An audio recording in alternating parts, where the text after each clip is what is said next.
You know the deal. Black suits, alien gadgets, and saving Earth while looking cool as ever. But what's really going on with this next installment of Men in Black? Here's the situation. Sony Pictures is reportedly cooking something up. Men in Black 5 is said to be in development. Fans are buzzing about whether Will Smith and Tommy Lee Jones might come back. These two are the OGs, the icons who made fighting aliens look like a day at the office. Honestly, it's hard to imagine a Men in Black movie without their banter. Then there's Chris Hemsworth and Tessa Thompson from Men in Black International. Are they coming back? Probably yes. The makers want to make it big.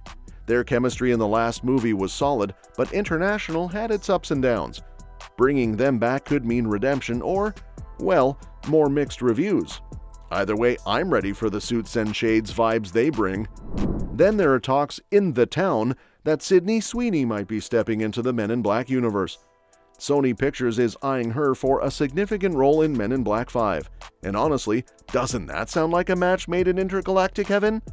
Now, Sydney is no stranger to the spotlight.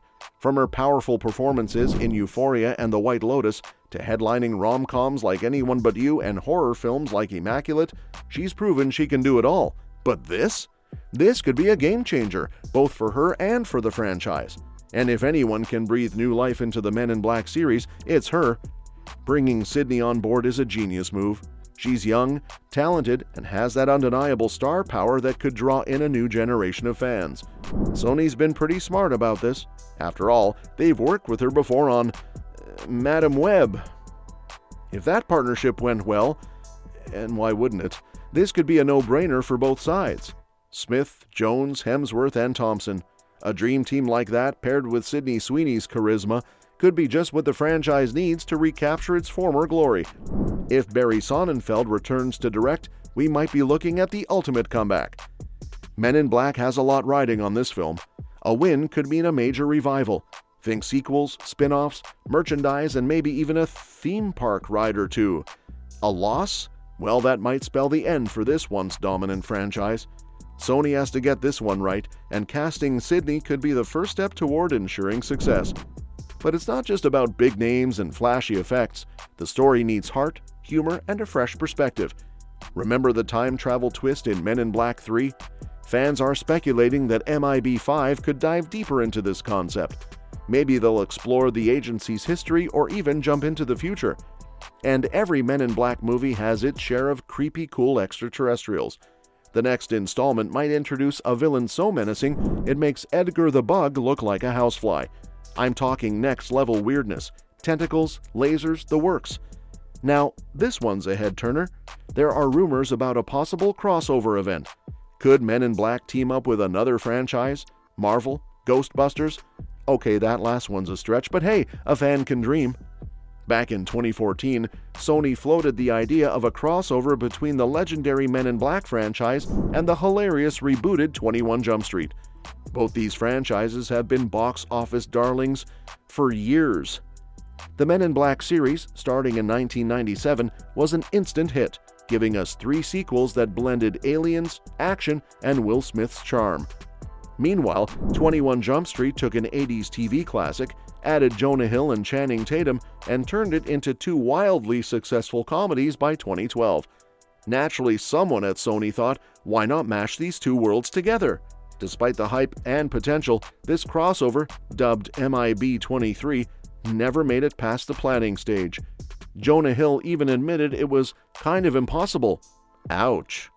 Turns out, even with a promising script and support from producers like Walter Parks, the project was too ambitious to pull off.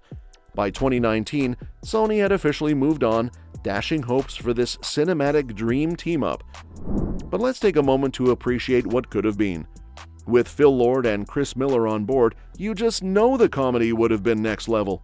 These guys are pros at turning the absurd into genius, and Barry Sonnenfeld could have brought his signature unpredictable fun to the mix.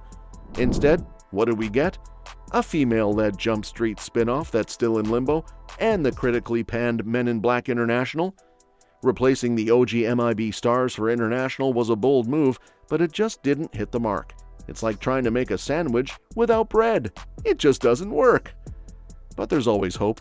Hollywood loves a good comeback story, and maybe, just maybe, Sony will revisit this idea someday. And yes, the skinny alien worms are making a comeback. Remember those coffee-chugging, twister-playing troublemakers from the MIB headquarters? They've always been hilarious, but this time, it seems we're finally diving into their real backstory. And let me tell you, it's about time. These guys have been sipping coffee and cracking jokes since 1997, and now we get to see the bigger picture. For those of you who need a quick refresher, Men in Black stormed into theaters in 1997, mixing sci-fi, action, and comedy like no other movie could. Will Smith, at the height of his stardom, teamed up with Tommy Lee Jones, and together they took on alien threats while looking dapper in those black suits. The movie was a massive hit, pulling in almost $600 million. It wasn't just a blockbuster, it was a pop culture moment. It led to sequels, a TV series, and even a theme park attraction. But let's be honest, one of the best parts of this franchise has always been the quirky aliens, and among them, the worms have stolen the show. First introduced as comic relief, the skinny worms were chilling in the MIB headquarters, usually with a cup of coffee in hand. Their tiny bodies and raspy voices made them instantly memorable, even if their role in the office was, well, kind of unclear. Were they secretaries, mascots, freeloaders? Whatever the case, they were harmless, cheeky, and always up for a laugh. The animated Men in Black series revealed that these little guys didn't just stumble onto Earth. They fled here to escape the rule of a tyrannical emperor. Apparently, their love of coffee was more than just a quirky trait, it was their way of celebrating freedom. Who knew coffee could taste like liberty? By the time Men in Black 2 rolled around in 2002, the worms had stepped up their game. Not only were they protecting Laura from alien threats, but they were also showing off their flirty side. Yes, these tiny troublemakers were making moves while saving lives. And let's not forget Men in Black 3, where they played bagpipes at Chief Zed's funeral. If that doesn't scream loyal and lovable, I don't know what does. But did you know the worms might have a connection to Star Wars? In Men in Black, George Lucas, the genius behind Star Wars, is shown as one of the many celebrities secretly revealed to be an alien. But it doesn't stop there. The worms? They speak Huttese. Yes, the same language as Jabba the Hutt from Return of the Jedi. Coincidence? Maybe. Or maybe the MIB universe and Star Wars exist in the same galaxy far, far away. And that's a wrap on Men in Black 5 First Look. Don't forget to hit that like button if you're hyped about the return of the MIB universe and the coffee-slinging worms. Drop a comment below. What do you want to see in the next Men in Black movie? And if you haven't yet, make sure to subscribe for more updates and all things sci-fi. We'll keep you in the loop on all the intergalactic action so you don't miss a thing. Catch you next time, agents. Stay sharp.